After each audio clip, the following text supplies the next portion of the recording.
Ang bakal na emperador. Please subscribe, like and share po, thank you. And also please donate po kahit magkano lang basta galing sa puso. Kabanata 171, Halimaw Wave 2. Cook. Cook. Lumipas ang maraming oras. Si Marvin, gamit ang bawat maliit na onsa ng lakas na natitira sa kanyang katawan, ay tumigil sa pagtakbo nang maramdaman niyang himatayan na siya.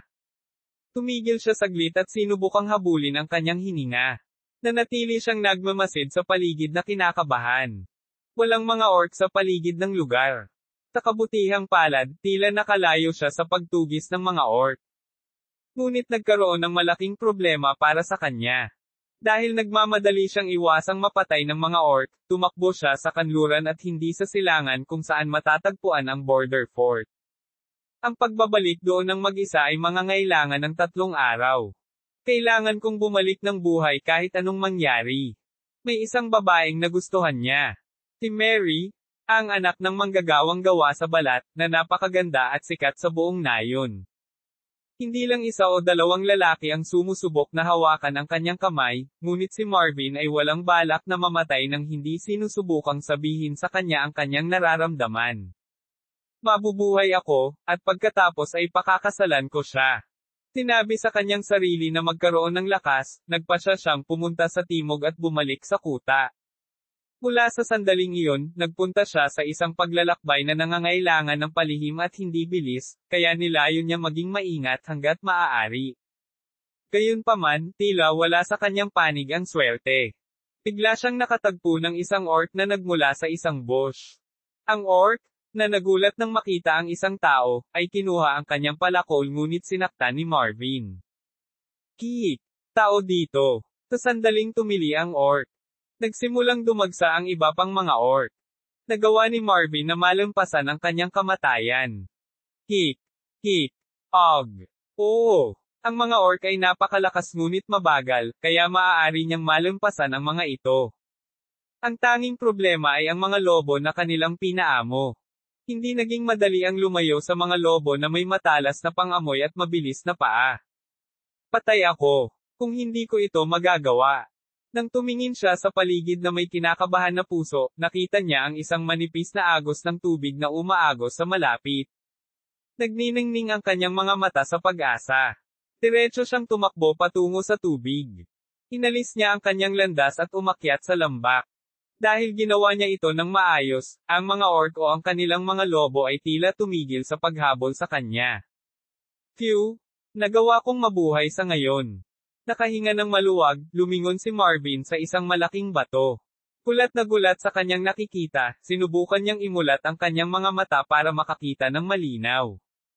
Para siyang tinamaan ng kulog, nanginginig ang buong katawan niya. Ito. Ang lambak ay puno ng mga balat ng hayop. Ang problema ay ang pinuno ng kumpol ng mga halimaw ay may mga orc, goblins, at kobold na nagtipon. Bilang karagdagan, ang mga malalaking monsters tulad ng mga troll at ogres ay nakayuko sa ilang mga lugar.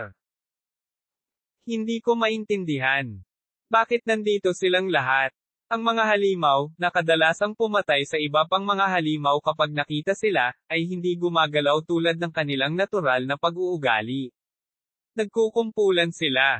Bukod dito, natagpuan ni Marvin ang isa pang kakaibang bagay tungkol sa mga halimaw.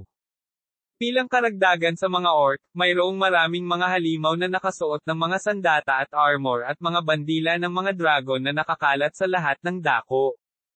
Ito ay parang isang uri ng hukbo. Isang uri ng barbaric monster army. Namingalinga si Marvin sa paligid niya ngunit hindi niya ito maintindihan. At iyon, ang huling ekspresyon na ginawa niya. Talk. Drerk. Naputol ang leeg ni Marvin ng palakol ng isang orc, na lumitaw mula sa likuran. Nasa sahig si Marvin. Ibinaba siya ng pinuno ng mga orc. Nakasuot siya ng maskara na pinalamutian ng balahibo at obsidian. Ang pinunong orc ay nakasuot ng bakal na breastplate na parang tao, at ang kanyang katawan ay natatakpan ng kakaibang mga tato. Gumiti ang pinunong orc sa pamamagitan ng kanyang maskara. Itinaas niya ang paa at tinapakan ang ulo ni Marvin. Kuwak! Matapos tanggalin ang nanghihimasok, lumakad siya sa pulutong ng mga orc at itinaas ang kanyang mahabang espada sa ere. Kuwek! Shaikan. Shaikan. Shane Khan. Tinawag siya ng mga orc na Shaikan. Ang mga halimaw ay hindi makapagsalita ng malinaw, ngunit sinigaw nila ang kanyang pangalan. Shaikan. Tinukoy siya ng mga orc bilang isang Diyos, o isang malakas na nilalang na maihahambing sa isang Diyos. Tinawag ng mga tao ang gayong mga orc na may kakaibang kakayahan. Bayani ng orc. Sa sandaling lumitaw ang orc hero, ang mga orc at ang mga halimaw ay nagsimulang sakupin ang mga parang sa isang nakakatakot na bilis. Tinitipon ng lahat ng mga orc sa kanlurang Navarre Grassland, inutusan niya ang lahat ng karera ng mandirigma na magsimulang mangolekta ng mga halimaw para sa labanan. Iyon ay kung paano nilikha ang isang legion ng 50,000 monsters. Pag-swipe sa lambak, sumigaw ang orc hero habang hawak ang isang malaking espada sa kanyang kamay. Sa wakas, dumating na ang panahon ng propesya. Tumulong ang tropa. Sa utos ng orc hero, lahat ng halimaw na pumuno sa lambak ay nagsimulang tumakbo patungo sa Navarre Duchy. Kabanata 172, Halimaw Wave 3. Ang third fort ay nasa unahan ng mga border fortress sa kanluran ng Navarre Duchy. Kaya nang lumitaw ang mga halimaw ay siya ang unang inatake. Si Baron Caesron ang commander ng naturang third fort. Medyo hindi siya komportable kapag ang halimaw na dating lumilitaw ng ilang beses sa isang buwan, ay tumahimik ng mahabang panahon. Kaya naman inutusan niya ang kanyang mga tanod na mag-scout ng malalim sa mga damuhan. Count Cork? Wala pa ring senyales ng contact. Sa tanong ng commander, sumagot ang tenyente.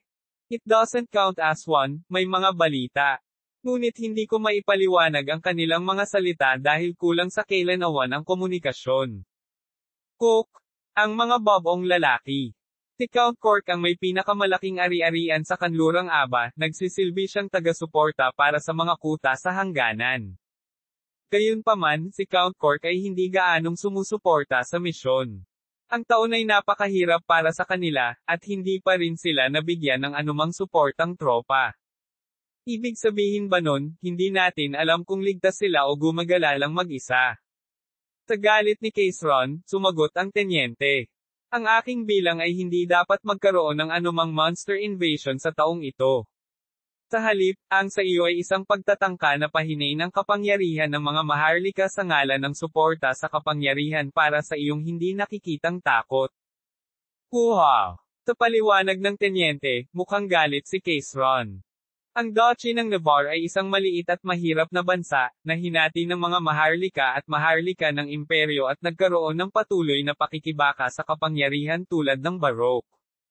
Laging maganda na magkaroon ng mapagkompetensyang labanan sa kapangyarihan sa pagitan nila. Ang problema ay walang handang suportahan ang mga puwersa kapag kailangan nila ng tulong para sa pagsalakay ng halimaw. Siya ba ay nagsusuri kung ako ba talaga ang maharlika ng imperyo o hindi? Hindi mahalaga kung si Caesron ay isang maharlika o isang hari.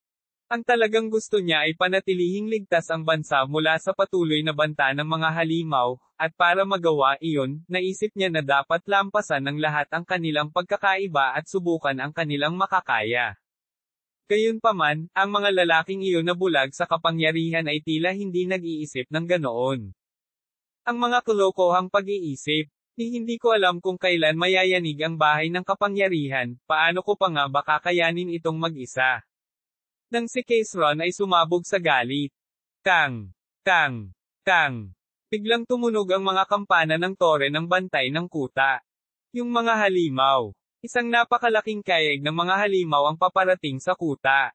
Isang bantay ng tore ng bantay ang nagpaalam. Shit! Nanunumpa sa biglaang pagkilos ng mga halimaw, ang komandante ay nagtungo sa tore ng bantay upang tingnang mabuti. Hindi niya maiwasang magmukhang gulat nang makita ang kayeg ng halimaw na pumuno sa buong parang. Ano, paano nangyari ito? Ayon sa kanyang hula, naisip niya na magkakaroon ng daan-daan o higit sa 1,000 sa kanila. Ngunit ang nakita niya noon ay ang pinakamalaking kayeg ng mga halimaw na nakita niya. At napalampas ang kanyang hula. Mayroong libo-libong halimaw na pumupuno sa buong damuhan at nagmamadaling pumasok, ngunit kitang-kita ang malalaking halimaw tulad ng mga troll at orc. Baron. Kumanda sa labanan. Mula sa gilid, hinimok ng tenyente ang komandante. Napagtanto ng komandante ang sitwasyon, inutusan ng komandante ang mga sundalo na maghanda para sa labanan, ngunit hindi siya kumpiyansa kung mananalo sila sa 1,000 tropa lamang. Nasa 5 warrior class Gigants ang kasama nila, ngunit dahil sa kanilang edad at bumabagsak na performance, napakalaking kaduda-dod ang gawain kung magagawa ng Gigants na pigilan ang mga halimaw. Shit! Dahil nakita ko ang pagdating nito, patuloy akong humihingi ng karagdagang suporta. Ang kuta ay hindi lang makatakas sa mga halimaw. Kung sila ay tumakas, isang axis ng Dachi, ang kanlurang kalasag ay babagsak. At kahit ilang kuta lang ang naibagsak, ang Navarre Dachi ay malinaw na makikita ng mga halimaw. Damn it, kailangan kong mamatay o makaalis dito ng buhay. Handa na si Baron Caesron. Ang halimaw na dumating malapit sa kuta ay sumisigaw. Ang mga ogre at troll ay tumatakbo sa harap ng linya kasama ang mga tagay mula sa mga halimaw sa likod nila. Karamihan sa mga halimaw ay may kalawang na bakal na mga breastplate at palako sa kanilang mga kamay. Kuwa! Kok! Ang mga sundalo na matatagpuan sa mga pader na may mga kanan ay pawang natakot at kinakabahan. Anong ginagawa mo? Ikarga ang mga kanyan at putukan kaagad. Sa mga salitang iyon, sinubukan ng mga kabalyero at sundalo, at iba pang mga opisyal na kumilos, ngunit ang kanilang moral ay nasira na. Pupon. Puong. Sa paghihimay, may puting usok. Karamihan sa mga shell ay sumablay dahil sa mahinang pagpuntirya, at maging ang mga tama ay walang epekto dahil sila ay tumalbog lamang sa bakal na plato. Shitty. Ang mga arrow. I-shoot ang mga arrow. Sa utos ni Baron Caesron, bumaril ng mga arrow ang mga rangers.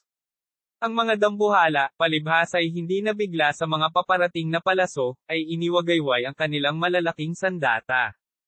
Kuwang. Ang gate ay nasira sa maraming piraso sa isang suntok lamang. Ang mga pader ay inaatake sa iba't ibang lugar, at nagsimula silang bumagsak o pumutok. Nagsimulang dumagsa ang mga goblins at orcs sa loob ng mga sirang pader. Cook. Ayusin muli ang mga posisyon at itaboy ang mga sumasalakay na halimaw. Sa kasamaang palad, kakaunti ang mga sundalo ang tumugon sa utos ni Baron Caesron. Ang warrior class Gigants, ang tanging pag-asa nila sa ngayon, ay natanggal ng sumugod ang mga dambuhala at troll. Sa kalaunan, si Baron Caesron, na nakikipaglaban sa ilang mga kabalyero, ay natapakan ng isang ogre. Kapag natapos na ang labanan, ang kuta ay nagpapalipad ng watawat ng halimaw na legion. Ang bayani ng orc, si Shaikan ay ngumiti ng masama nang makita ang eksena. Hindi pa ito ang oras para makaramdam ng kasiyahan. Unang hakbang pa lang ito. Para patunayan na ako ang tunay na inapo ng dragon, malayo pa ang lalakbayin ko at marami pa akong dapat manalo. Sa pagtingin sa malayong silangang abot tanaw, ang mga mata ni Shaikan ay nagninangas na parang apoy. Kabanata 173, Halimaw Wave 4. Bilang isang tao ay nagtagumpay, ang mga tao ay dumating upang makita. Si Locke, na nakarating sa Northern Command, ay naramdaman ang kanyang katayuan. Noong una siyang pumasok sa enlistment noong nakaraang taon, walang kinakabahan sa kanyang paligid, ngunit pagkatapos, binigyan siya ng mga kabalyero at mga sundalo ng upuan upang maupo at malugod siyang tinanggap. Lahat ng mga sundalo ay nakatingin kay Locke ng may paggalang at bahagyang inggit. Hindi ito inaasahan ni Locke, ngunit hindi napigilan ni Locke ang sarili na magustuhan ito. Sa sobrang mabuting pakikitungo sa kanya, pumasok siya sa opisina ng commander. Maligayang pagdating, Panginoon Marquis. Pagkapasok ni Locke sa opisina ng commander, isang lalaking nasa katanghaliang gulang na may banayad na impresyon ang tumayo mula sa kanyang upuan at binati siya. Ito ba ang bagong commander ng Northern Army, Count Omar? Habang papunta doon, sinabi sa kanya ni Alex na siya ay isang tao na may malaking kakayahan sa pangangasiwa. At upang patunayan ang kanyang sarili na karapat-dapat sa pangalan, mabilis niyang sinisikap na maibalik ang lungsod ng Crom, at ang mga tropang hilaga na ibinaba ng Volga. Si Count Omar ang direktang pinuno ni Locke, gayunpaman, naging magalang siya dahil sa pagkakaiba ng kanilang mga titulo. Nagulat din si Locke nang makitang masunurin ang commander. Ikinagagalak kong makilala ka. Pero, bakit mo ako hiniling na makipagkita? Sa tanong ni Locke, pinirmahan niya si Locke na maupo. Naglabas si Count Omar ng appointment mula sa kanyang desk drawer na may nakatatak na selyo ng Emperor. Nagsalubong ang kilay ni Locke sa pagbukas nito. Bilang isang commander ng isang support unit sa Navarre Duchy, na nasa krisis dahil sa pagsalakay ng mga halimaw, pamunuan ang mga reinforcement doon at tulungan sila. Pinasa ito ni Locke. Hahaha, kailangan pa yata ng karagdagang paliwanag. Sasabihin ko sa iyo ng detalyado. Si Conde Omar, na tumatawa, ay nagsimulang magsalaysay kay Locke ng nangyari. Ang buod ng sinabi niya, 10,000 halimaw ang sabay-sabay na sumalakay sa kanlurang Navarre at ginawang gulo ang duchy. Ang kuta na kailangang bantayan ang hangganan ay gumuho, at ang mga kanlurang teritoryo ay nawasak. Hindi ko maintindihan, tiyak na maraming halimaw iyon, ngunit mayroon silang sapat na mga gigant upang magpakilos ng mga puwersa at pamahalaan ang kanilang mga sarili, tama ba? Gaano man kahirap ang Navarre Duchy, ang duchy ay may 200 hanggang 300 gigants. Bilang karagdagan, kahit na ang pinakamurang pulbos ng baril ay maaaring gamitin upang labanan ang mga halimaw. Hindi ka pani-paniwalang lumaban si Locke sa isang halimaw gamit lamang ang isang kutsilyo tulad ng ginawa niya noong 500 taon na ang nakakaraan, ni hindi niya kayang pigilan ang mga halimaw gamit ang kanyang kapangyarihan. Siyempre, pwede kung normal na senaryo. Ngunit ang pagsalakay ng halimaw na ito ay medyo kakaiba. Ang malalaking halimaw ay naglalakad kasama ng maliliit na halimaw kahit na ang iniisip lamang nila ay ang kumain, at kapag sila ay umatake sa isang kuta ay gumagalaw sila ng maayos tulad ng mga sinanay na sundalo. Sabi ng commander. Oh, may ganyan. Inisip ni Locke na ito ay walang katotohanan. Kung ito ay bumaba sa kapangyarihan lamang ng pakikipaglaban at ang individual na pagpapasya, kung gayon walang tao ang maaaring manalo sa isang halimaw. Ngunit ang mga tao ay may posibilidad na magkaroon ng katalinuhan, na kulang sa mga halimaw. Mayroong ilang mga halimaw na may katalinuhan, ngunit ito ay antas ng isang bata.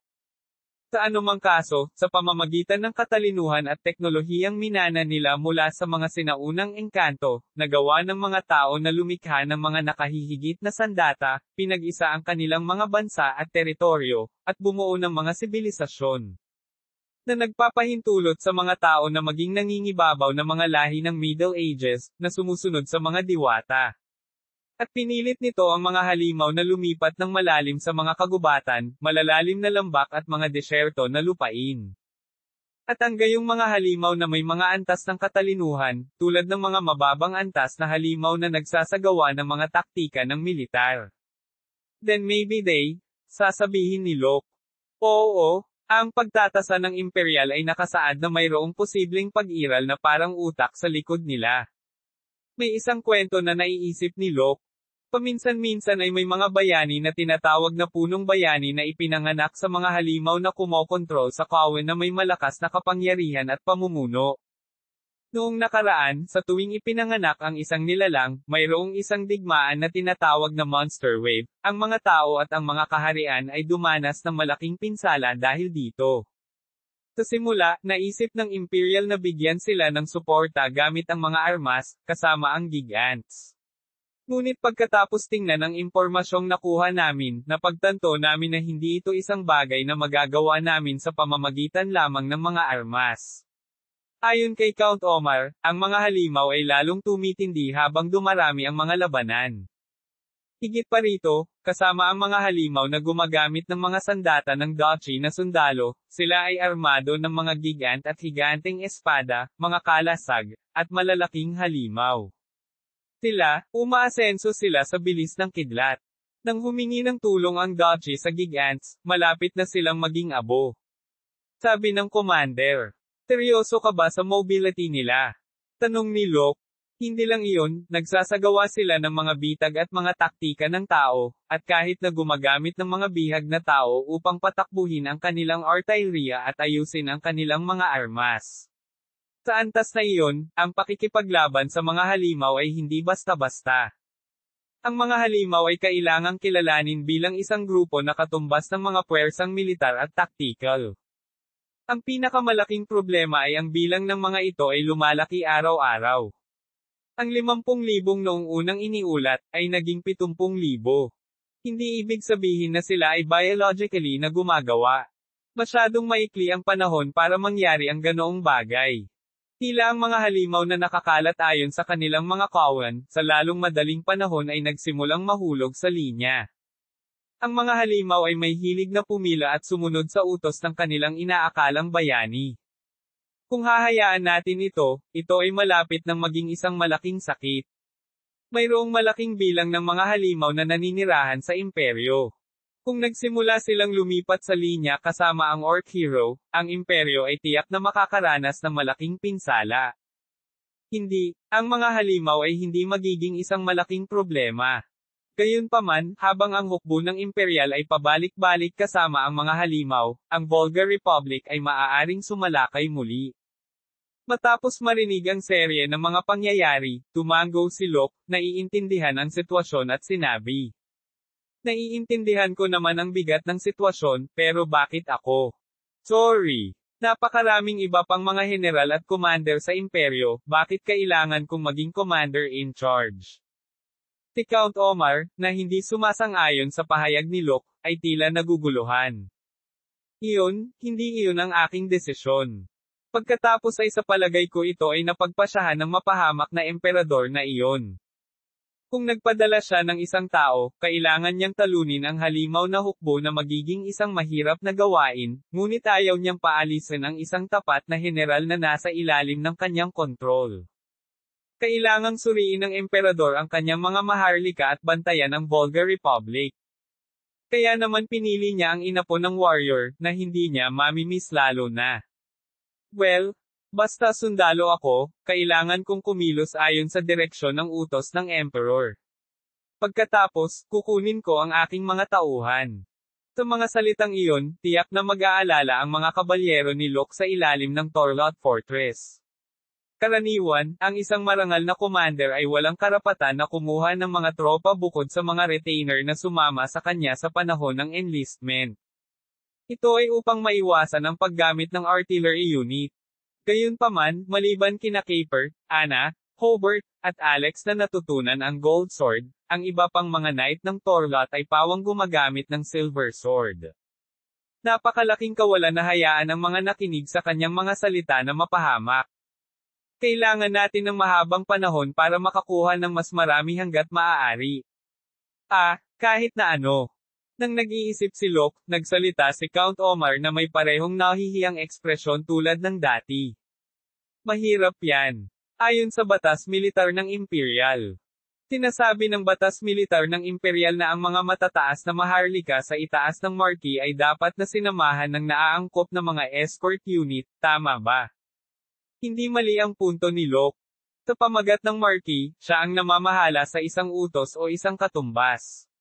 At kailangan niyang kumuha ng dedicated escort force kasama niya. Gayunpaman, ang escort ay pipiliin ng punong tanggapan, at ang mga partido ay hindi maaaring humingi ng isang partikular na tao tulad ng ginawa ni Locke.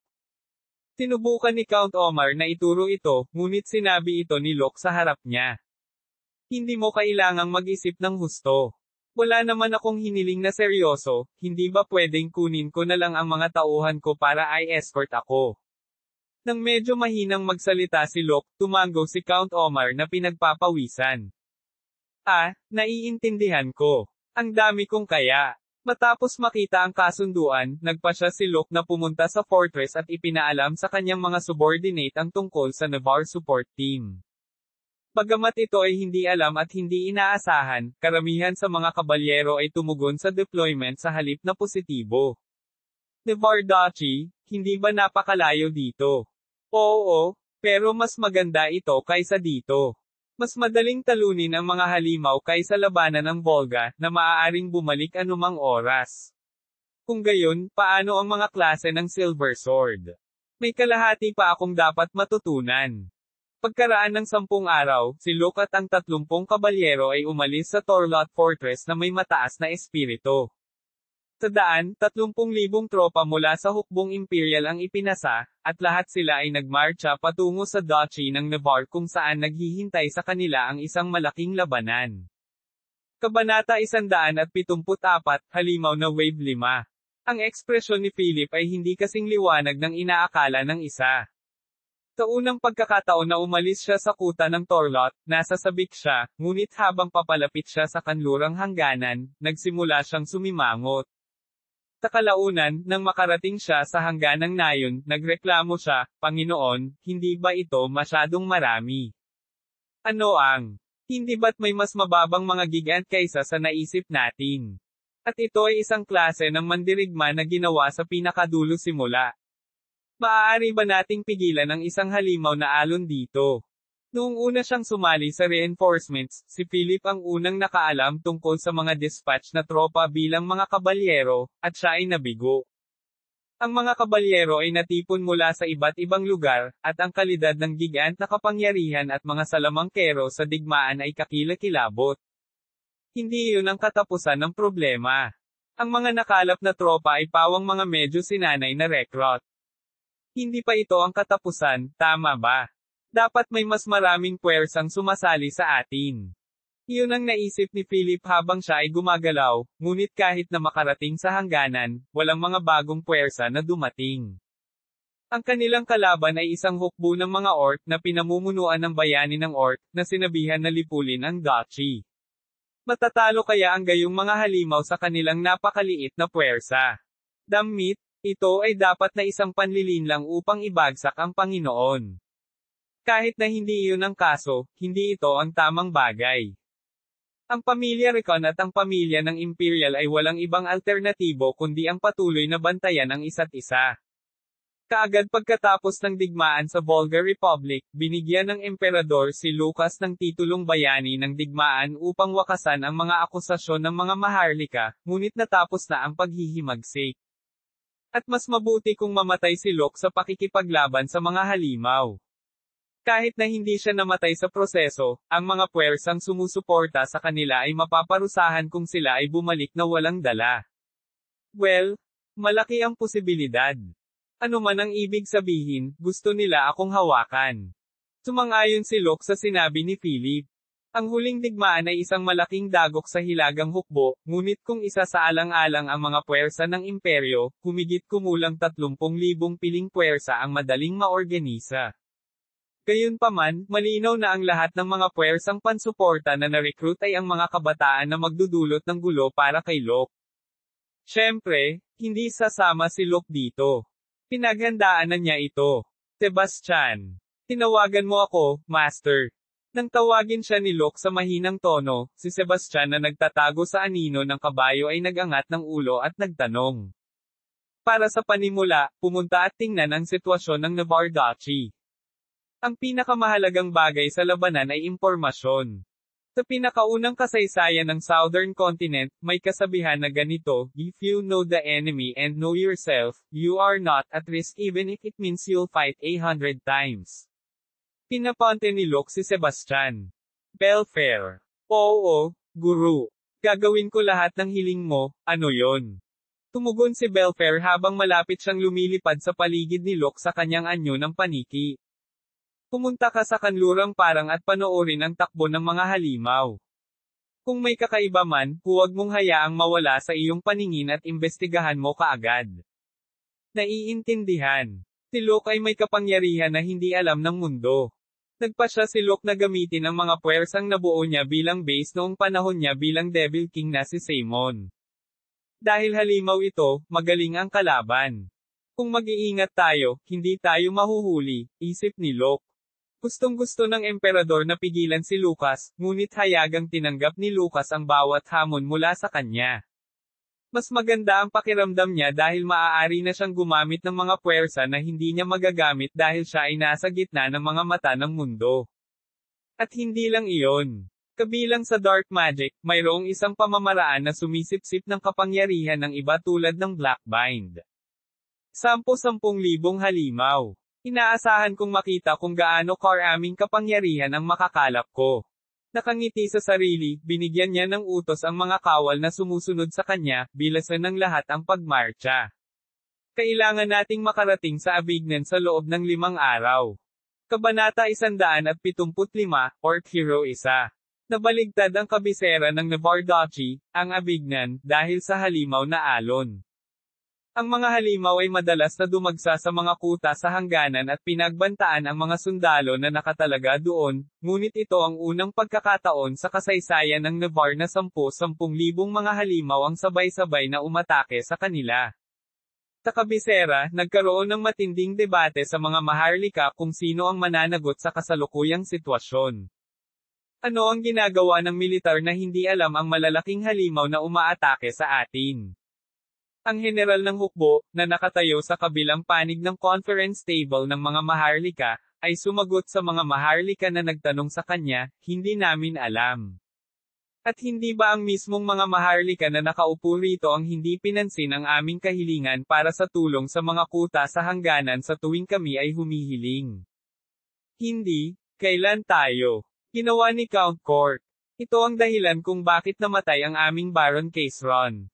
Hindi ba't kayong lahat, palagi ninyong tinatanggihan ang kahilingan ng commander ng kuta ng hangganan? Labis na napahiya ang mga maharlika sa pagsaway at pagkondena ng general, na naging dahilan upang sila ay gumawa ng random na mga dahilan. Si Count Cork ay isang maharlika at hindi isang maharlika. Iyon ay 10 taon na ang nakalipas. Hindi ba dahil sa mga tauhan mo kaya siya naging maharlika 10 taon na ang nakakaraan? Tanong ng general. Ano? Ang aking mga tao. Anong kalokohan ang pinagsasabi mo? Bakit? Gusto mo bang ilabas ang iyong espada?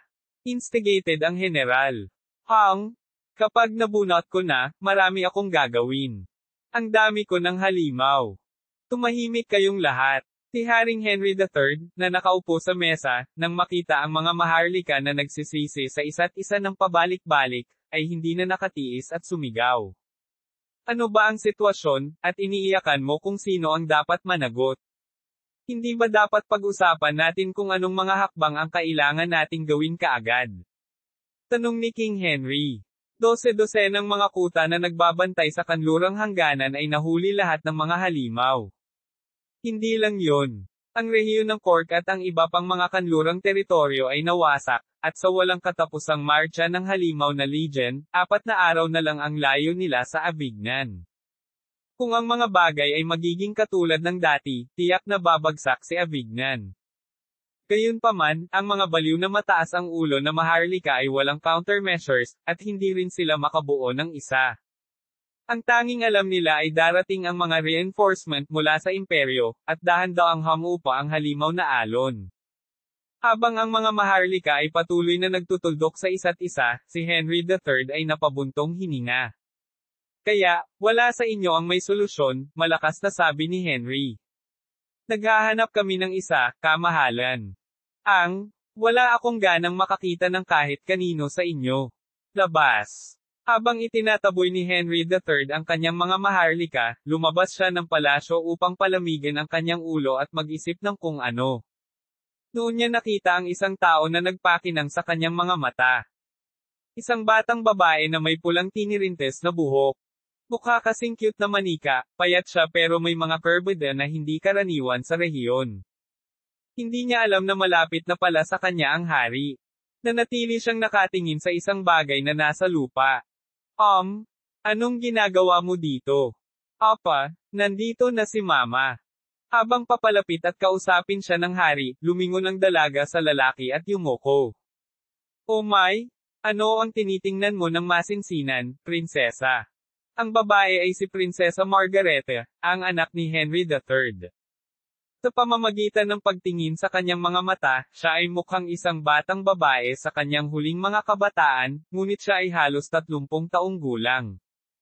Hindi naman sa matanda na siya, 2 beses na siyang ikinasal, pero maagang namatay ang asawa niya at walang anak. At dahil doon, maraming salita ang umikot sa palasyo. Ngunit siya ay bata pa, sira at matalino, palagi siyang nagbibigay ng tamang payo saan man nahihirapan ang hari. Napanood ko ang labanan ng mga langgam. Mga langgam. Ang hari, na hindi naiintindihan, ay tumingin sa lupa kung saan itinuro ni Margareta. Sa lugar na iyon, nag-aaway ang mga itim at pulang langgam. Ang mga pulang langgam ay tila napakalaki at tila sila ang may kalamangan, ngunit ang nakakapagtaka, ang mga itim na langgam ang nanalo. Habang pinapanood ito ng hari, ipinaliwanag ni Margareta, ang dahilan kung bakit nananalo ang mga itim na langgam ay dahil mayroon silang isang reyna ng langgam na wala sa mga pulang langgam.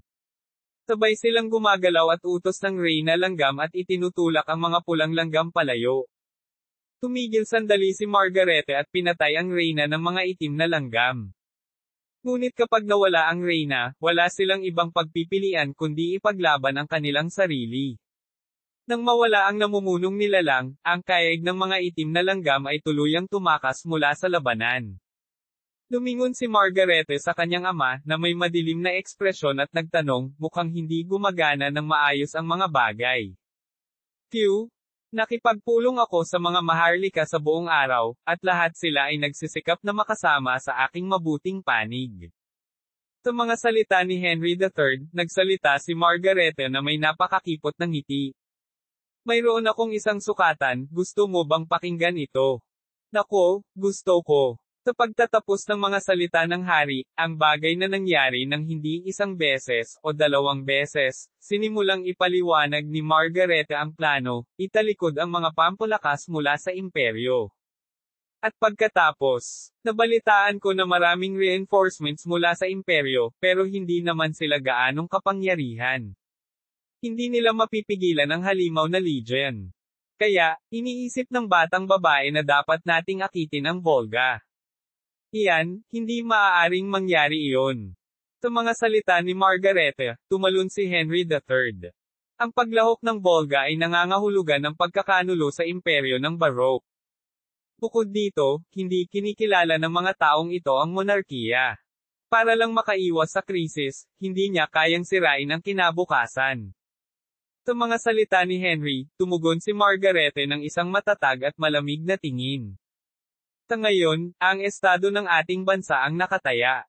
Nasa isang sitwasyon tayo sa Baroque Empire, tayo ang bansang alipin, at hindi ito sumusuporta sa atin ng maayos. Kapag nabubuhay na tayo, hindi ba natin kayang magplano para sa kinabukasan?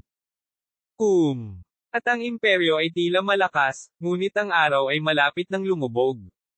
Nakita mo ito sa kanilang digmaan sa Volga Republic na nangyari ilang buwan na ang nakalipas.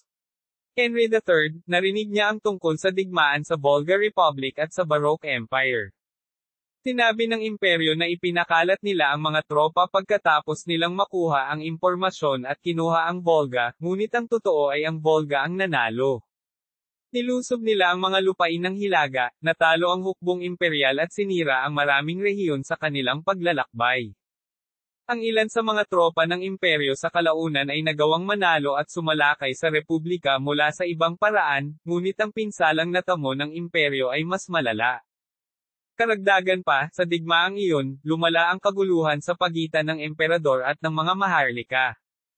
Tulad ng sinabi ni Margareta, maaaring matalo ang imperyo.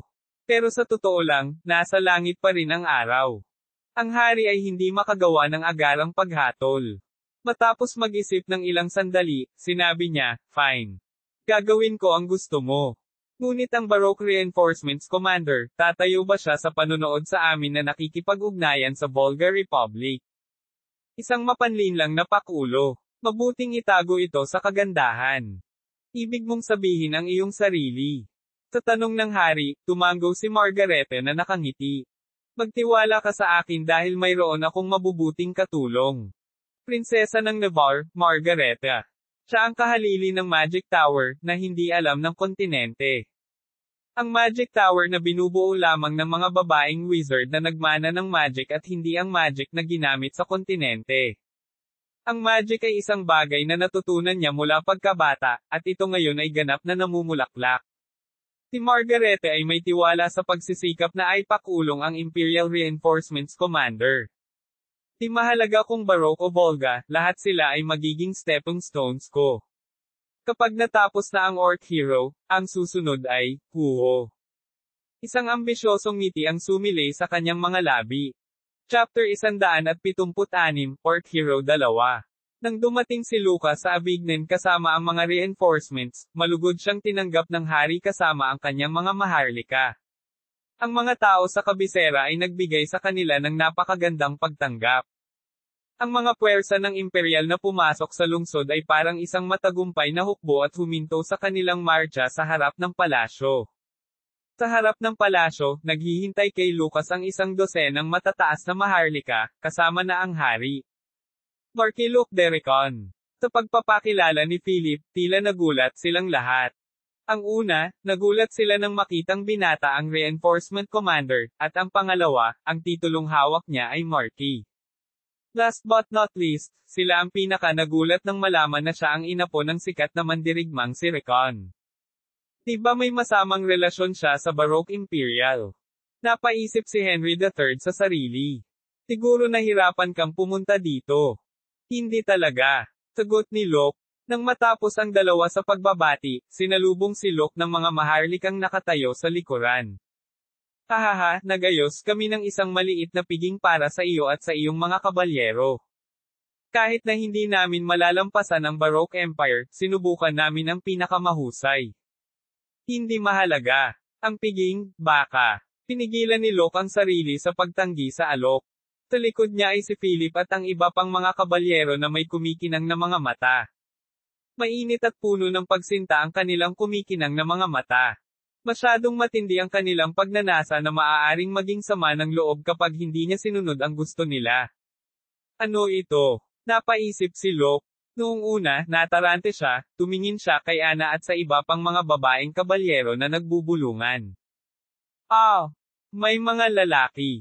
Dahil ito ay isang napakagandang bansa, ako ay lubos na nagpapasalamat, sagot ni Locke. Ang sama ng loob ay hindi gaanong naiiba sa isang normal na tao. Ngunit alang-alang sa kanyang mga kawal, tinanggap ni Locke ang kanilang mabuting pakikitungo. Sa katunayan, ang Navarre ay hindi sikat sa mga specialty nito, ito ay ang Rhodesian na napakasikat. Ako, parang wala na akong ibang pagpipilian. Si Locke, na walang pusong paalisan ang kanyang mga nasasakupan, ay nagpa siya na dumalo sa handaan. Natatawa sa kanilang sarili, ang mga kabalyero ay sumunod sa mga maharlika ng Navarre Duchy. Makukulay na dekorasyon at mamahaling pagkain. Napakakulay ng piging na tila hindi ito ang Navarre Duchy na dumaranas ng halimaw na alon. Ngunit ito ay ibang kaso para kay Locke. Hindi tulad ng kanyang mga nasasakupan na sabik na bumisita sa banquet hall na parang mga bubuyog na naghahanap ng mga bulaklak, at nahuhuli ng matatandang prinsipe o maharlika. Matapos makinig sa makikinang na mga usapin sa diplomatikong at sa balita tungkol sa imperyo at hukbong imperial sa loob ng 2 mahabang oras, nakatakas si Locke na may dahilan upang makahinga. Phew! Akala ko mamamatay na ako. Mula sa maharlikang hardin, lumipat siya sa isang kakaibang lugar. At sa lugar na iyon, lumitaw ang isang malambot na pusa na may malambot na buhok at isang itim na paniki. Ito ay sina Sebastian at Belfair. Sa katunayan, ito ay dahil kailangan niyang makipagkita sa mga lalaking iyon kaya ginawa ng dahilan ni Locke ang pagnanais ng sariwang hangin. Malinaw ba ang impormasyon? Oo. Sigurado, Master. Nagsimulang mag-report si Sebastian. Siya ay nangangalap ng impormasyon sa nakalipas na 5 araw. At, sa Duchy sila ay tinipon sa Akbar Fortress, 3 araw sa kanluran. Kuta ng Akbar. Tanong ni Locke.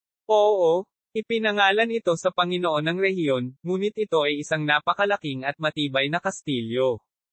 Ang Akbar Fortress ay may humigit kumulang 50,000 tropa at 120 gigantes. Hindi ba ito ay mas mababa kaysa sa kung ano ang naisip natin? Sa tanong ni Locke, agad na sinagot ni Sebastian. Nakaroon na sila ng ilang head-to-head fight mula noong Wave, at nawalan sila ng kapangyarihan. Ang mga maharlika na nakakita ng mga halimaw na dumating ng maaga ay sumulong at nahaharap sa malapit na pagkawasak. Ang kinatawa ng rehiyon ay Count Court. Siya ay sumugod sa kanlurang rehiyon at naglagay ng 20,000 tropa, 60 higanti, at 300 kabalyero sa pugad ng halimaw. Bilang resulta, ang Duchy na may mas kaunting tropa at gigants ay naging mas mababa. Nagtanong muli si Locke habang naiirite siya, ano ang galaw ng pinatibay na puwersa? Parang natatakot, ni hindi nakakagawa ng isang hakbang. Tila umaasa ang mga tao sa matataas na pader para pigilan ang halimaw na legion. Hindi ito isang masamang pagpipilian, ngunit hindi rin ito isang mahusay na pagpipilian.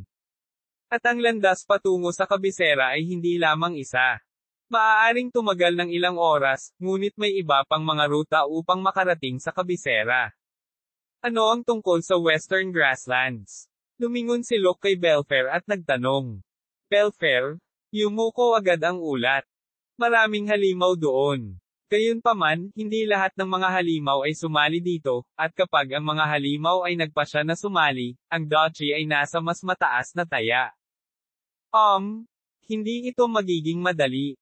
Kung si Locke ay hindi palaging naghahanap ng iba pang mga pagpipilian, makikita niya ang kanilang pagkatalo kaysa sa kanilang tagumpay. Hindi naging maganda ang sitwasyon nila. Pero hindi inakala ni Locke na matatalo siya. Kung nagkataon, nakita mo na ba ang Orc Hero? Sa tanong ni Locke, sumagot si Belfair na may awkward na ekspresyon. Sa pagbabalik ko dito, nakita ko siya sa malayo. Siya ang pinakamagagandang bihisan sa mga orc, tiyak na hindi isang ordinaryong orc. Kinabahan ako kaya hindi ko na siya nagawang lapitan. Oh, hanggang sa antas na iyon. Wika ni Locke sa sarili. Kahit na isang mas mababang demonyo, ang mga kasanayan sa espada ni Belfair ay malapit sa isang master ng sword. Ngunit kung si Belfair ay likas na nakaramdam ng pananakot, kung gayon ang bayani ng orc ay maaaring nasa isang mahusay na antas. Sa ganoong puwersa, mayroon pa silang kakayahan na lokohin ang hukbo ng tao, may iba pa ba kayong napansin? Iyon lang, higit pa doon. Naiintindihan. May oras pa, kaya titingnan natin ng mabuti at tingnan kung ano ang mangyayari. Patuloy na mag-imbestiga hanggang sa mapunta ako sa frontline. Chapter 177, Orc Hero 3. Nang matapos silang makipag-usap ni Locke, nagtago sina Sebastian at Belfair sa dilim nang makaramdam sila ng matamis na mabangong amoy sa malapit. Anong ginagawa mo dito mag-isa, Marky? Sa paglingon ni Locke, nakita niya ang isang magandang babae, na napakatingkad at nakalabas na lumapit sa kanya. Ito ay si Prinsesa Margareta. Pinati niya si Locke sa banquet hall, kaya nakilala siya ni Locke. Hinahanap ng lahat ang Marky na hindi bumalik, hindi ka nawala, tama. Tumayo ako roon para tamasahin ang malamig na simoy ng hangin, sagot ni Locke. Siguro nakaramdam ka ng matinding suffocated dyan. Mukhang maganda pero, nakakasawa. Lumapit si Margareta kay Locke. Nang makalapit siya ay naging matindi ang halimuyak mula sa kanyang katawan. Naging alerto ang mga mata ni Locke ng sandaling iyon. Ito ay malinaw naman, ang pabango na ginamit ng Arachne Witches. 500 taon na ang nakalilipas, mayroong isang magic tower ng mga babaeng wizard lamang. Ang magic tower, na itinayo ng wizard na tinatawag na Arachne, ay kilala bilang isang medical researcher na katulad ng isang medical mage ngunit sa totoo lang, pinag-aralan ng magic tower na iyon ang magic ng paggamit ng mga kahinaan ng tao at pag-extort ng kanilang mana. Ang mga gamot at mahika na kanilang binuo ay nagbigay ng kapangyarihan sa babae ng isang pambihirang regalo ng kabataan, at ang mahinang pag-iisip ay nasira. Kaya, sa pamamagitan nito, hindi lamang sila pinabura ng mga makapangyarihang tao, ngunit sa lalong madaling panahon ay naging isang bansa. Isahuli, nang lumipat sila sa denominasyong El Castle, tinawag silang mga erehe at pinarusahan dahil dito, nagtago ang ilang lalaki. Noong si Locke ang kilalang Devil King na si Simon, nilapitan niya ang Arachne Magic Tower. Sinubukan ng Arachne Magic Tower na i-double cross siya sa pamamagitan ng paggamit ng demonyong hukbo, ngunit nagawa ni Locke na malampasan sila dahil hindi siya kasing tiwali ng mahihina o bata. Kala ko na wala na sila, paano sila nakapunta dito? Nang nasa isip si Locke, naglabas si Margarete ng isang bote ng alak at 2 baso mula sa kanyang manggas. Ito ay isang Bordeaux Chardonnay. Inihahandog ko lang ito sa mga mahal na pambansang panauhin, at kung humigop ka, baka makaramdam ka ng kaunting suffocate. Kahit ano, ito ay isang nakaka-trigger na gamot. Ang mga laso ng Arachne Magic Tower ay napakahusay. Una ay ang pabango, at pagkatapos ay ang inuming may alkohol. Kung ang 2 sangkap ay hinihigop ng katawan, ang tao ay maaaring maging mapurol o maaaring maging lubhang madamdamin. Kapag na-activate na ang gamot, tatagal ang gamot sa mahabang panahon at may ilang sintomas. At sa sitwasyong iyon, kung si Locke ay nabighani sa charming magic, siya ay magiging walang iba kundi isang papay. Hindi ko alam kung para saan, ngunit parang ang mga bagay ay hindi magiging madali para sa akin. Panunuya ni Locke sa sarili at kinuha ang baso kay Margareta. Nang makita siyang nag-aalinlangan ay napangiti siya. Oo, ayon sa plano. Naisip ni Margareta. Ngunit, kahit na siya ay umiinom ng alak, si Locke ay hindi nagpapakita ng anumang iba't ibang mga palatandaan. Akala niya ay malabo na ang kanyang mga mata at parang aso, ngunit natatanaw pa rin niya ang kalangitan sa gabi at ang mga bituin. Ang bituin sa karwahe ay kumikinang ng napakaliwanag. Kapag nagniningning ang pulang bituin, madalas na nagaganap ang digmaan. Sabi ni Locke, ganoon. Oo, ito ay hindi lamang simpleng pamahiin, ngunit ang liwanag ng bituin ay nagbabago dahil sa pagbabago ng mana. Kung magkakaroon ng pagbabago sa mana, magsisimulang magbago ang panahon. Maaari ba akong kumuha ng isa pang baso? Sa hiling ni Locke, pinainom siya ni Margareta. Ang inumin ay hindi dapat ibigay sa malalaking dosis. Ito ay dahil ang labis na gamot ay maaaring magpakita ng mga epekto. Si Locke ay hindi nagpapakita ng anumang side effect, hindi man lang siya nagpapakita ng basic na epekto ng gamot. Nagawa niyang pigilin ang sarili dahil sa karanasan niya sa nakaraan. Sa pakikipaglaban sa hukbo, may mga pagkakataon na ang mga mamamatay tao na ipinadala ng mga hari at mga maharlika mula sa iba't ibang bansa ay inutusang patayin si Simon. Sa kanila, may ilang mga pagtatangka ng pagkalason sa kanya. Kaya naman nakahanap si Locke ng paraan para ma-neutralize ang lason. At ito ang dahilan kung bakit nadagdagan ang kanyang kaalaman tungkol sa droga. Kung ito ay isang bagay na gumagana sa pamamagitan ng paghahalo, hindi mo dapat hayaan silang maghalo. Napagtanto ni Locke na ang pabango ng mga prinsesa ay ang Arachne Magic Tower, kaya pinabilis niya ang Magic Circle, sinimulan niyang ilabas ang magic na maaaring pumasok sa kanyang katawan. Dahil doon, walang epekto ang gamot na pumasok sa kanyang katawan sa pamamagitan ng alak. Well, kailangan kong bumalik ngayon. Kahit medyo boring, hindi ka dapat lumayo ng matagal. Oo. Bumalik si Locke sa banquet hall, naiwan si Margareta na mag-isa na naghihintay na magkabisa ang gamot. Ano ang nangyaring mali? Si Margareta, na kanina pa nag-iisip, ay bahagyang pinitik ang kanyang mga daliri. Pumunta ang maid na malapit sa kanya at nagtanong. Tinawag. Sigurado ka bang tama ang mga halamang gamot mo? Sa tanong, bumati at sumagot ang mga kasambahay. Sa totoo lang, wala ang katulong ng palasyo. Sila ang miyembro ng Arachne Magic Tower na nakadamit bilang isang katulong. Oo, tulad ng isinulat ng Prinsesa Mama. Kung gayon bakit hindi ito gumana? Pop! Kring! Kasabay nito, nawala ang katahimikan sa mukha ni Margareta. Tumama ang bote ng alak at baso sa ulo ng mga kasambahay. Umaagos ang dugo, ngunit hindi naglakas loob ang dalaga na sumigaw o bumaba ang kanyang balanse. Kung gumawa siya ng mas masahol pa, maaaring siya ang susunod na daga sa eksperimento ni Margareta o isang sakripisyo ng tao.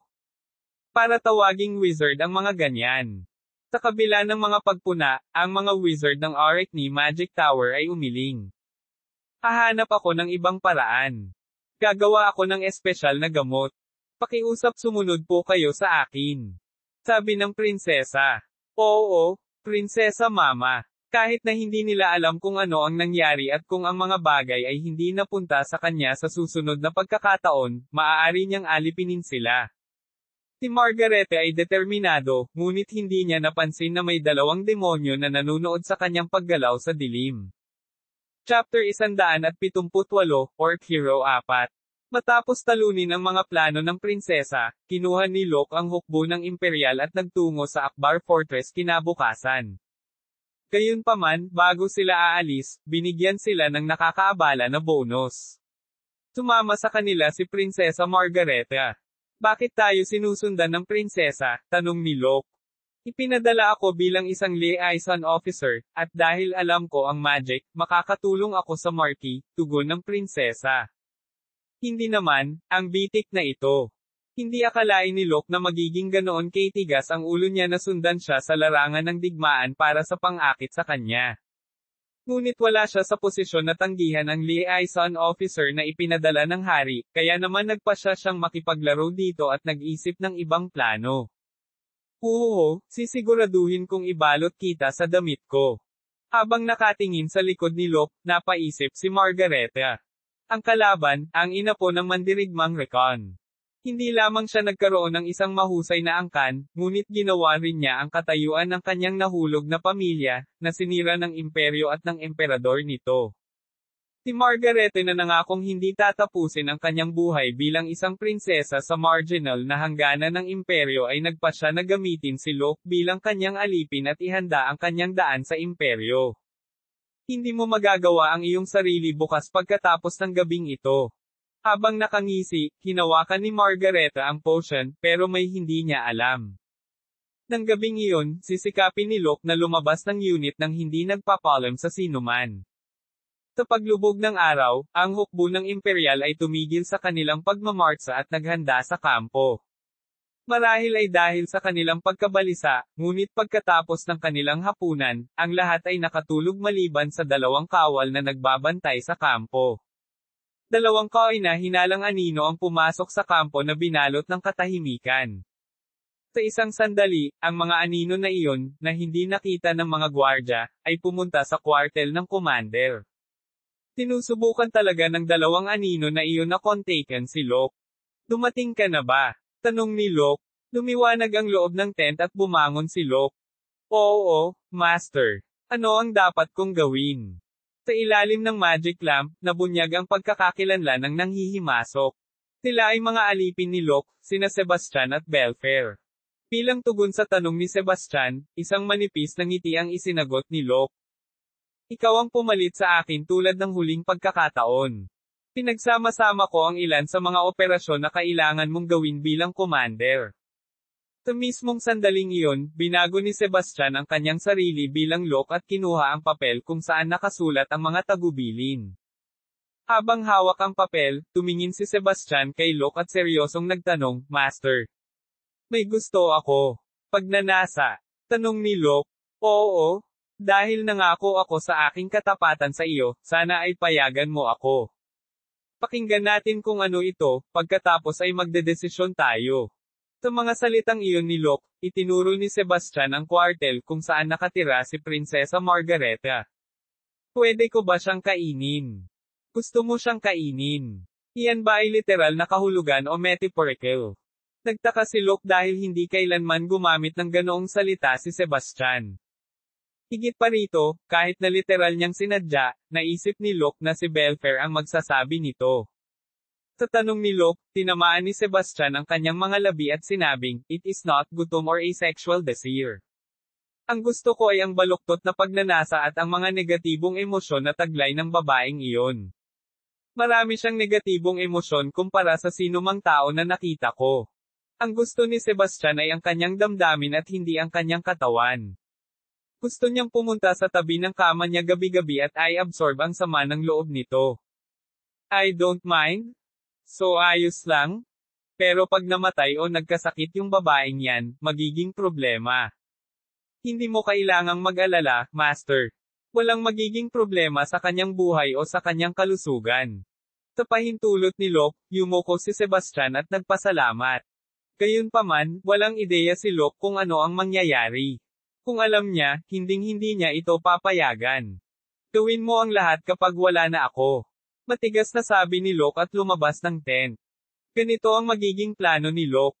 Habang si Sebastian ay nagbalat kayo bilang Locke at pinamunuan ang hukbo ng Imperial upang harangan ang mga halimaw sa Akbar Fortress, siya kasama ni Belfair ay magpapabagsak sa halimaw na Legion mula sa likuran.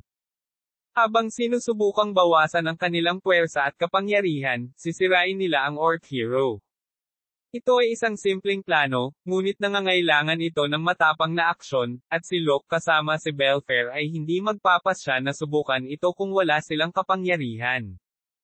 Gamit ang fly magic, lumipat siya sa kanlurang teritoryo ng Garen kung saan puspusan ang mga halimaw, na inilabas ang bracelet ng subspace para sa mga golem. Mag-load sa dimensyon. Huwong. Sa huling pagkakataon, nang pumunta siya sa Recon Estate noong sitwasyon ng Reyna, ibinalik niya ang mga golem na ginawa niya sa underground workshop ng Devil King's Castle pagkatapos ibigay ang Gigant. Master, dito ka ba magsisimula? Oo, hindi ganoon kalayo mula dito, mayroong isang grupo ng mga halimaw. Sa sagot ni Locke, binunot ni Belfair ang kanyang espada at ngumiti. Bagamat siya ay tila tao, ang kanyang kalikasan ay isang demon vampire. Pabor sa mga pagpatay, nanatili siya kay Locke, ngunit hindi biro ang stress na nagmula sa pagtatrabaho sa ilalim niya. Kung maaari, malamang nawala ang kalahati ng buhok niya sa ulo. Hindi na kailangang iwan kahit isa sa kanila na buhay, kaya patayin mo ang iyong puso. Nang lumabas ang pahintulot ni Locke, inibukan ni Belfair ang kanyang mga pakpak at lumipad patungo sa mga halimaw. Nang magsimula na siyang lumipad, humagalpak siya ng tawa. Kuwakakakak. 5 ay sariwang dugo at laman. Si Locke ay parang karne na sinalubong ng tubig, tumalon si Belfair sa kawan ng halimaw at pinatay sila ng walang sinumang nabuhay. Kuwak. Isang raid. Huwag kang tumakas. Gawin mo ang sinabi ni Shaikan. Ang mga halimaw, na inaatake ng wala saan, ay nataranta at nagkalat. Ang mga orc na kumokontrol sa kawan ay agarang sinubukang kontrolin sila at panatilihin ang balanse. Ngunit bago pa maging balanse ang labanan, sumalakay ang Golem Legion. Lumitaw ang marionette magic ni Locke. Ang mga golem, mabangis na humahampas ng kanilang mga kamay, ay inihagis ang mga halimaw, na naging sanhi ng pagwiwisik ng dugo sa lahat ng direksyon. Cook. Labanan ng mga ogre. Smash them? Higanti. Tinubukan ng ilang orc na lumaban gamit ang malalaking halimaw. Gayunpaman, ang malalaking halimaw ay hindi man lang makagalaw dahil sila ay nakatali ng black bind na binuo ni Locke. Cook. Kuuong. Sinipsip ng kapangyarihan ng black bind ang Magi ng malaking halimaw at ang halimaw, na hindi makawala sa pagkakagapos, ay sumigaw. Dahil hindi nila nabuksan ang 5th circle na black magic at nakatakas, nauwi sila sa kamatayan dahil ang lahat ng enerhiya ng kanilang buhay ay sinipsip mula sa kanila hanggang sa sila ay maging mga buto. Ang mga orc at ang iba pang mga halimaw ay nagpunta upang iligtas sila, ngunit sila rin ay nahuli sa black bind. Ang lakas nila ay hinigop ni Locke. Kubo, nag-iipon ng alikabok sa bundok. Gaya ng inaasahan niya, habang nangangaso ng mga halimaw, nakakuha si Locke ng maraming mana. Ginamit ni Locke ang higit pa sa black bind pagkatapos ay ginamit ang mga golem para year-okon sila. Wala pang isang araw, ngunit nalipol na ang mga halimaw sa teritoryo ng Gerion. Nagsimula na ang bagyong papawi sa halimaw na alon, at walang nakakaalam nito. Chapter 179, Orc Hero 5. Medyo kakaiba ito. Ang bayani ng orc na si Shaikan, na nakatanggap ng mga ulat mula sa kanyang mga halimaw, ay umiling. Ito ay dahil nawalan siya ng kontak sa 10 ulo ng halimaw nitong mga nakaraang araw. Sa kasalukuyang sitwasyon, ang mga unit ng halimaw sa likuran ay 2,000 hanggang 3,000 para sa bawat grupo sa kanlurang lupain. Ngunit bigla silang nawalan ng komunikasyon, at walang dahilan. Ito ba ay lupain ng mga tao? Parang hindi naman ganon. Sa kanlurang kaparangan, kakaunti lamang ang mga sibilyan na nakakalat. Bilang karagdagan, ang malalaking kawan ng mga halimaw tulad ng mga troll at orc, ay hindi maaaring alisin kahit na nakipagkita sila sa mga tropa ng tao. Ano ang nangyari? Sabi ni Shaikan habang nakatingala sa langit, nag-iisip. Isang orc ang tumakbo at sumigaw, Shaikan. Dumating na ang mga tao sa kuta. Nakarating na ba ang Baroque dito? Inaasahan ni Shaikan na ang mga reinforcement ay magmumula rin sa Baroque Empire. Iyon ang dahilan kung bakit nagpadala siya ng ilang palihim na halimaw malapit sa Akbar Fortress at nalaman ang tungkol sa kanila. Gaano kalala iyan? Quick! Ang mga tao ay kasing dami ng mga bato sa Eagle Valley, sagot ng orc. Tapos, mga 30,000. Sa Akbar Fortress, may humigit kumulang 40,000 na mga halimaw noong una silang ipinadala. Kahit na ang kuta ay matibay at hindi madaling ibagsak, ang layunin ng mga halimaw ay hindi upang ibagsak ito. Ang kanilang tunay na layunin ay upang maakit ang atensyon ng kanilang kalaban at makagambala sa kanila hanggang sa ang Shaikan-led monster unit ay nakahanap ng ibang ruta patungo sa kabisera. Ngunit kung ang reinforcements ay 30,000, kung gayon ang sitwasyon ay tila iba. Hindi ko mapigilan. Pumunta ka sa Akbar Fortress. Naisip niya na gusto niyang magkaroon ng isang maliit na detour. Gayunpaman, kung ang halimaw na hukbo sa kuta ay bumagsak, maaari silang nasa isang mapanganib na lugar. Ito ay magiging isang mas mahusay na pagpipilian upang sumali sa umiiral na mga halimaw sa Akbar Fortress at itulak pabalik ang hukbo. May isang lugar na kailangan kong puntahan, kaya umalis na tayo kaagad. Flash. Sa sandaling gusto niyang gumalaw, bumalot sa kanyang katawan ang isang maliwanag na enerhiya at nawala ang kanyang katawan. Nako, isang dakilang nilalang. Mangyaring tumayo sa likod namin. Matapos makitang nawala si Shaikan sa harap ng kanilang mga mata, nanalangin sa kanya ang mga orc. Lumitaw si Shaikan sa isang kuweba na malalim sa kanlurang damuhan. Palusot sa loob ng kuweba, hinubad niya ang kanyang maskara. Nakapagtataka, sa halip na isang asul na balat ng orc, isang mukha ng tao ang lumitaw. Tao ba ang orc hero na si Shaikan? Ang misteryosong lalaki sa kanyang kalagitnaan ng 30s, na nagtago ng isang lihim mula sa mundo, ay pumasok ng mas malalim sa yungib. Cool. Dumating na ba ang prinsipe? Tanong ng isang payat na matandang nakahiga sa isang magaspang na kahoy na kama. Nang sinubukan niyang bumangon, nagsalita si Shaikan, Lord Stephen, ang aking pagbati, ngunit mangyaring humiga. Nakakagulat, ang mga mata ni Shaikan na nakatingin sa matanda ay napuno ng init kaysa lamig. Ang mga mata ni Shaikan ay hindi nagpakita ng anuman kundi ang lamig ng ang mga tao sa Navarre Duchy ay pinapatay. How? Wala na akong maraming araw para mabuhay. Kaya, hindi mo kailangang mag-alala, sabi ng matanda. Namamatay. Sinong mamamatay? Hindi ka maaaring mamatay maliban kung bibigyan kita ng pahintulot na gawin iyon. Para kay Shaikan, ang matanda ay parang kanyang ina, kanyang guro, at ang kanyang tanging kasama. Nang makitang galit ang binata, napangiti ng mahina si Stephen. Siya ang taong nagpalaki kay Shaikan o ang prinsipe mula noong siya ay 7 taong gulang. Ricard de Baroque. Ang tunay na pangalan ng Shaikan. Siya ang ikatlong prinsipe ng Baroque family. Isang matalinong lalaki mula sa murang edad at sinamantala ang cute na imaheng taglay niya. Gayunpaman, kilala siya bilang mabait na diablo. Ang matinding selos ng First Prince ang sanhi nito. Ang ina ni Prinsipe Ricard ay inatake ng isang assassin habang siya ay wala. 3 tao ang namatay kasama ang maraming escort knight. Si Stephen, na siyang kapitan noong panahong iyon, ay tumakas sa eksena ng may luha sa kanyang mga mata at si Prinsipe Ricard sa kanyang mga bisig. Gayunpaman, hindi siya makabalik sa palasyo ng hari. Samantala, pinatay ang unang emperador at pumalit ang unang prinsipe, si Rudolph.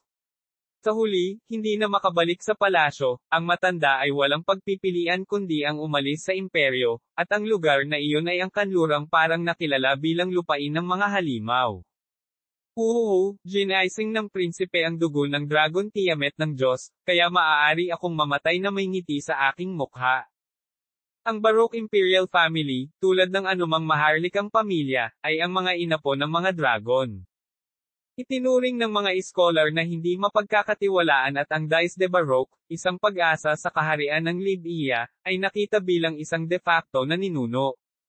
Taliwas sa pananaw na iyon, totoo na ang Baroque Imperial Family ay may lahi ng dragon. Ipinanganak mula sa God's Dragon Tiamat, na kilala bilang ang huling dragon, tunay na dragon iyan ancestor. Ngunit sa paglipas ng mga taon at ang angkan ay naging ulap, ito ay naging isang alamat. Ang alamat, gayunpaman, ay hindi namatay sa pamilya, at sa kalaunan, isang lihim na propesya ang idinagdag. Ang prinsipe na gumising sa kapangyarihan ng Dragon Tiamat ng Diyos ay titingin sa kontinente. Panipi.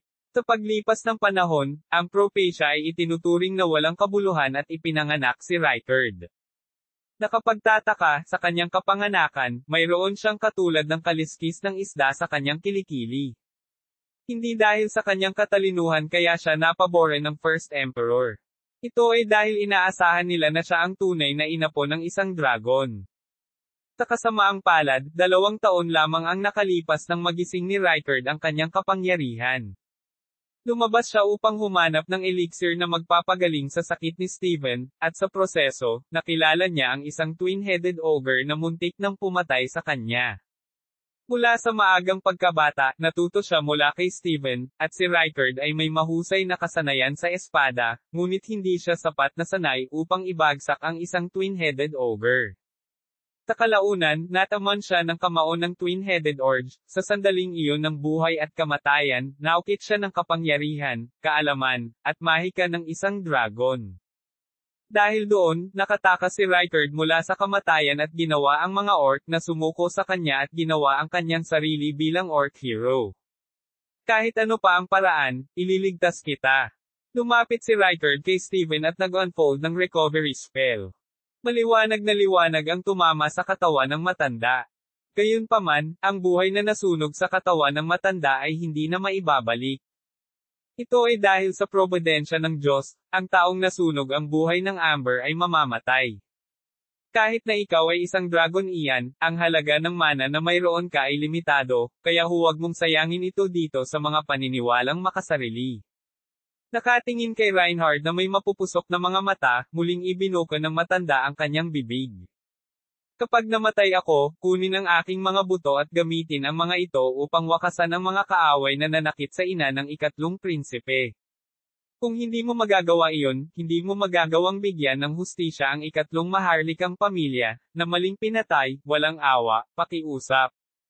Unti-unting nawala ang boses ng matanda, at minsan, hindi na ito marinig. Galit na galit, sinigaw ni Rykard ang kanyang pangalan, Sir Steven. Tayo. Magsama-sama ka. Steven. Sir Steven. Sa kabila ng desperadong sigaw ni Rykard, sumuko pa rin si Steven. Sa mahabang pag-iyak, ipinikit ni Rykard ang kanyang mga mata at nanumpa sa boses na puno ng lungkot at galit. Tiyak na pakakawalan kita sa sama ng loob. Kahit ako ay isumpa, gutay-gutay, at ibaba bilang hari ng mga halimaw, tiyak na puputulan ko ang lalamunan ni Rudolph at ibibigay sila sa iyo. Isang mahiwagang mahika ang pumaligid sa katawan ng matandang kabalyero. Ang magulang, guro at isang malapit na kaibigan, tinipon ni Rykard ang mga labi ng malapit sa kanyang puso at bumalik sa pagiging orc hero. Marami siyang dapat gawin upang makamit ang kanyang layunin sa kanyang paghakbang pabalik sa mundo. Chapter 180, Create War 1. Matapos walisin ang mga halimaw sa teritoryo ng Garen, tinangay ni Locke ang isa pang kawan ng mga halimaw na matatagpuan sa kanluran ng Duchy. Ito ay magiging isang mahirap na gawain para sa mga ordinaryong wizard o kabalyero, ngunit siya ay isang warlock na maaaring sumipsip ng mana ng iba kasama ng kapangyarihan ng Golem Legion sa kanyang palad. Bilang karagdagan, ang vampirang Belfair, na palaging nabubuhay sa isang mas malaking yugto pagkatapos ng pagsuso ng dugo, ay mahusay na pakiramdam at walang paraan na makaramdam siya ng pagod pagkatapos magkaroon ng napakaraming dugo. Ang dalawa sa kanila ay naging mas nakatuon sa kanilang gawain. Ang kapangyarihan ng dark magic ay tumaas ng higit pa sa inaasahan ko. Habang si Belfair ay naghahanap ng mga lugar na may mga halimaw, tinitingnan ni Locke ang kanyang kasalukuyang estado. Sa pakikipaglaban sa mga halimaw ay gumagamit siya ng dark magic, at sa Blackbind, nakuha niya ang kanilang kapangyarihan. Ang Magi ay tumaas ng malaki. Konti na lang, at baka makamit niya ang Sixth Circle. Napabayaan ko ang pagsasanay sa itim na bilog dahil maraming mga mata ang nakatingin sa akin. Ano man ang sitwasyon, ang pinagmumula ng kapangyarihan ko ay dark magic. Sa kanyang nakaraang buhay, mayroon siyang kaalaman sa siyam na circle dark magic. Gayunpaman, sa mababang antas ng mga bilog na mayroon siya sa kasalukuyan, ang mga spelling na iyon ay hindi magagamit. Kailangan kong bigyan ng higit na pansin ang pagsipsip ng Magi sa hinaharap. At hindi ibig sabihin noon ay handa na siyang magpabeye sa Eskrima o White Magic. Pareho silang malalaking palakol para sa kanilang kasalukuyang estado, at kailangan niyang magsanay ng husto. Guro, nakakita ako ng halimaw na hukbo sa kanluran. Ang Belfair na lumilipad ay nagmamadaling nagulat. Isang malaking hukbo. Parang ganon. Kung titingnan sila mula sa direksyon nila, parang papunta sila sa Akbar Fortress. Ang problema, ang nangunguna sa kanila ay ang Orc Hero. Sa sandaling marinig niya ang salitang Orc Hero, nagsimulang magningning ang mga mata ni Locke. Sigurado ka ba? Tanong ni Locke. Oo, ito ay tulad ng dati, ang parehong enerhiya. Kung gayon ay hahabulin natin sila kaagad. Ginabayan ni Belfair, sinimulan ni Locke na ituloy ang Orc Hero. At pagkaraan ng ilang sandali, natagpuan nila ang halimaw na hukbo ng 10,000 at hinabol sila ng palihim. Ito ang pinakamalaking na na-encounter ko. At kung pamumunuan ng Orc Hero na mahusay sa talino at kapangyarihan, ito ay magiging isang mahirap na laban. Maging ang mga sundalong lumalaban sa labanan ay iba-iba depende sa commander at sa kanyang lakas. Kung nakita ng isang tao na madali ang laban, tiyak na sasaktan nila ang kanilang sarili ng husto. Sinubukan ni Locke na humanap ng magandang rehiyon kung saan makakalaban niya ang hukbo. Nakahanap siya ng angkop na lugar sa loob ng halos isang araw mula sa Akbar Fort. Ang makitid na runway sa pagitan ng dalawang burol ay tila isang magandang lugar upang pigilan ang hukbo na may ilang may kakayahang trooper. Ito ay isang magandang isa. Ngunit nang inilatag niya ang mga magic circle upang maghanda para sa labanan, isa pang sitwasyon ang lumitaw. Ang halimaw na hukbo ay nahati sa 200, at kalahati sa kanila ang unang pumunta sa kuta ng Akbar. Balita na hindi maganda ang sitwasyon ng mga halimaw na umaatake sa kuta, kaya nagpadala muna si Shaika ng mga support group. Hindi alam ni Locke ang dahilan, ngunit hindi niya palalampasan ang pagkakataong bawasan ang kanilang kapangyarihan. Hinayaan ng unang grupo na dumaan, agad niyang inatake ang pangunahing hukbo na pinamumunuan ng Orc Hero. Quick! Mga kakaibang lalaki ang lumitaw sa harapan. Sa ulat mula sa isang orc, tumingin si Shaikan sa direksyon na kanyang itinuturo. Malayo-layo na iyon, ngunit sa kanyang draconian na mga mata, tila nakita niya ito ng malinaw. Mahigit 100 golem at 2 tao ang nakatayo sa makitid na cross sa pagitan ng 2 burol. Hindi, isa sa kanila ay hindi tao. Ang blood incense at ang enerhiya ng magic na naramdaman mula sa lalaking nakasuot ng itim ay hindi mga tao. Baka demonyo. Kung gayon ang mga tao sa tabi niya ay magiging isang warlock. Ang bayani ng orc, naisip ni Shaikan. Pero parang kakaiba ang lalaking may silver na buhok. Tulad ng isang kabalyero, mayroon siyang espadang sumasayaw sa kanyang baywang, at ang enerhiyang inilabas ng kanyang katawan, kasabay ng dark magic ay parang napakalaki ng aura niya. Ano bang nilalamon ng lalaking iyon? Narinig niya ang isang kwento mula sa namatay na si Steven tungkol sa isang rune knight, at binati siya ng isang dark knight. Tumaas ang curiosity kay Shaikan nang makita niya ang isang tao na hindi pa niya nakikita sa mga libro. Isang lalaking nakasuot ng platinum na armor ang humakbang at ibinuka ang kanyang bibig. Ang pagpapalakas ng mahika na nangyayari dahil sa kanyang mga salita ay napakalinaw kahit sa malayo. Ikaw ba ang bayani ng orc, Shaikan? Ang kanyang mga mata ay nakatingin kay Shaikan, nakita na ang mga halimaw ay nagsimulang lumitaw sa kanyang harapan upang iligtas siya. Alam mo ba ang identity ko? Tanong ni Shaikan na may kaba. Mula sa pagsalakay sa Duchy ng Navarre, siya ang namamahala sa mga halimaw, ngunit ni minsan ay hindi niya inihayag ang kanyang pagkakakilanlan. Oo, marami akong alam. Sa sagot ni Locke, nagtanong si Shaikan sa pamamagitan ng pagturo sa mga golem na lumitaw sa likuran niya. Nagpunta ka ba dito para pigilan ako? Nagkibit balikat na sagot ni Locke. Oo, dahil walang nag-welcome sa'yo. Cook, masakit sa damdamin ko. Isang warlock na hinihiling na pumatay sa paningin kapag nakita sa kontinente. Ang isa na magiging pinaka hindi nasisiyahan ay si Emperor Rudolph. Kung alam niya na ang orc hero ay ang third prince, si Rykard.